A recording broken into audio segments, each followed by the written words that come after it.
Hey guys, welcome to global teaching.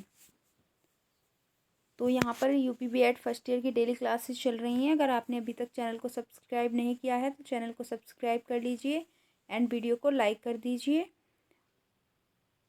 और आज part 4 है contemporary India and education. Childhood and growing up की जो बुक है उसकी 2 यूनिट कंप्लीट हो चुकी हैं। अगर आपने अभी तक चैनल को सब्सक्राइब नहीं किया है तो ज़रूर कर लीजिए और प्लेलिस्ट में जाकर पिछली जो वीडियो हैं वो सब देख लीजिए आप।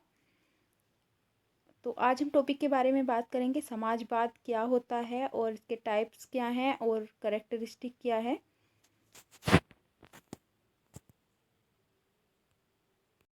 तो ये सारी चीज़ें आज हम डिस्कस करने वाले हैं। तो आइए स्टार्ट करते हैं। ये देखिए क्वेश्चन किस तरह से आता है, पहले देख लीजिए क्वेश्चन किस तरह से आता है। समाजवाद का अर्थ एवं परिभाषा स्पष्ट कीजिए, इनकी विशेषताओं की व्याख्या कीजिए या उल्लेख कीजिए। तो पहले मीनिंग एंड डेफिनेशन लिखनी है। पहले सबसे पहले अगर कोई भी क्वेश्चन आता है तो उसका अर्थ लिखना है कि उसका अर्थ क्या होता है। उसके बाद में हमें लिखना होता है कि जो साइंटिस्ट हुए हैं उन्होंने या मोस्ट इम्पोर्टेंट जो प्यूपिल हुए हैं तो उन्होंने उस चीज़ को लेकर क्या बोला है उस टॉपिक के बारे में, तो वो सारी डेफिनेशन हमें लिखनी होती है। तो सबसे पहले अर्थ की बात कर लेते हैं कि जो समाजवाद है वो कहाँ से आया है। तो सबसे पहले बात कर लेते हैं कि जो समाजवाद है वो कहाँ से आया है, वर्ड जो है तो वो कहाँ से आया है।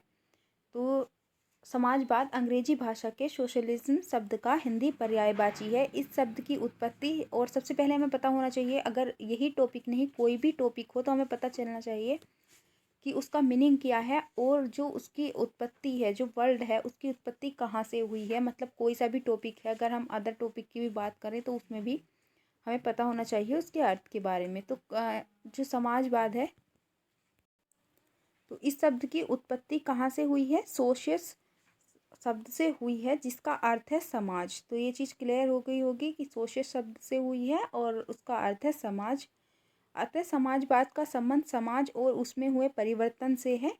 कुछ प्रमुख जो चीज़ें हैं वो निम्नलिखित हैं, मतलब डेफिनेशन है जो वो निम्नलिखित हैं।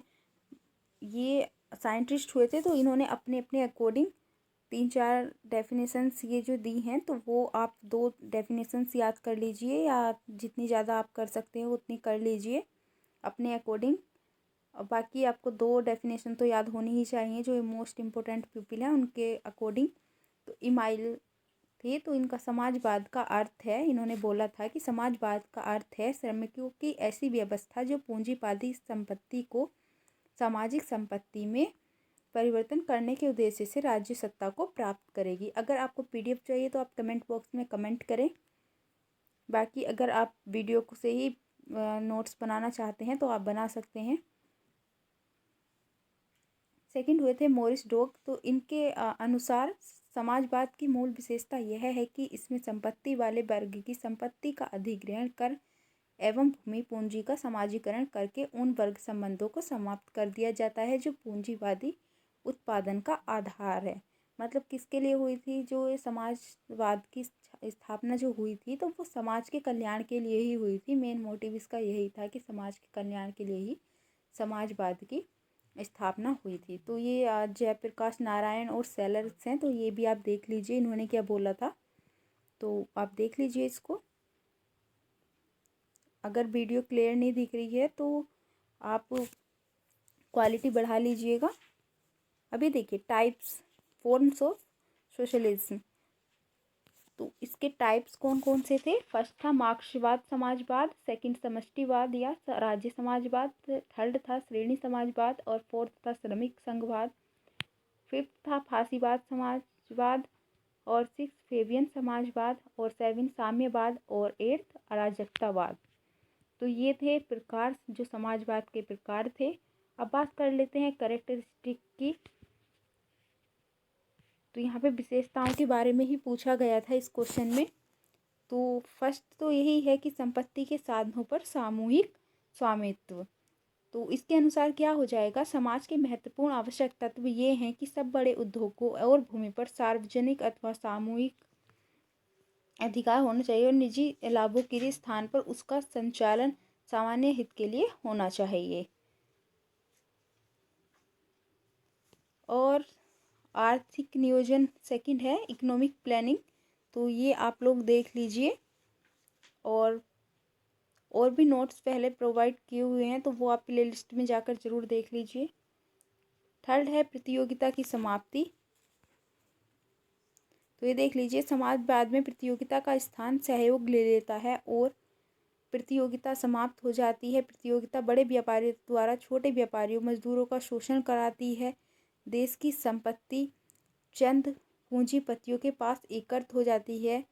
प्रतियोगिता में वस्तुओं का उत्पादन सामाजिक लाभ के लिए नहीं वरन व्यक्तिगत लाभ के लिए किया जाता है, जो सर्वथा अनुचित है। मतलब किस लिए किया जा रहा है? अगर जो प्रतियोगिता हो रही है उसका लाभ किसे मिल रहा है? पूंजीपतियों को मिल रहा है। और फोर्थ हो जाएगा इकोनॉमिक इक्वलिटी, तो ये भी कुछ वैज्ञानिक हुए थे, इन्होंने अपने जो मेन डेफिनेशन है वो पढ़ लेते हैं हम। समाजवाद में व्यक्तिगत संपत्ति और लाभ उपार्जन करने की प्रवृत्ति को समाप्त कर दिया जाता है। इस व्यवस्था में आर्थिक समानता आ जाती है। अभी देखिए प्रोफेसर टोर्ने और मैथ्यू अर्नाल्ड ने अपनी डेफिनेशन दी थी, तो ये आप लोग देख लीजिए। फिफ्थ है केंद्रीय सत्ता सेंट्रल अथॉरिटी, तो इनके अनुसार समाजवादी व्यवस्था में अर्थव्यवस्था को नियंत्रित एवं संचालित करने के लिए एक केंद्रीय सत्ता होती है। यह केंद्रीय सत्ता भौतिक और मानवीय साधनों पर अधिकतम कल्याण के लिए कार्य करती है। तो ये सारी इसकी करेक्टरिस्टिक हो जाएंगी। कल्याणकारी राज्य, मानवीय आदर्शों का महत्व और एर्थ अनुपार्जित आय का उन्मूलन। तो ये छोटा ही टॉपिक था, काफ़ी बड़ा नहीं था। तो पहले जो क्वेश्चन आया हुआ है पिछले ईयर में ही आया था, तो इसमें क्या हो जाएगा ये देखिए, इसके पहले उसके बारे में पूछा गया था कि समाजवाद का अर्थ क्या है, तो हमने उसका अर्थ लिखना था। उसके बाद हमें क्या लिखना था इसका कि जो परिभाषाएं क्या हैं, जो डेफिनेशन वैज्ञानिकों के अनुसार दी गई हैं वो लिखनी थी, और फिर क्या हमें इसकी करेक्टरिस्टिक लिखनी थी। तो ये क्वेश्चन इतना ही आया था। तो एक छोटा सा टॉपिक है, तो आप याद कर सकते हैं। शॉर्ट क्वेश्चन में भी ये आ सकता है, लॉन्ग में तो आने के इसके चांस कम ही हैं, बट शॉर्ट क्वेश्चन आ सकता है ये। तो आप देख लीजिए इसको। तो ये छोटा सा टॉपिक है, तो आज के लिए इतना ही रहने देते हैं। और अगर फाइलें वगैरह बना रहे हों तो आप जाके प्लेलिस्ट में देख लीजिए। Thank you.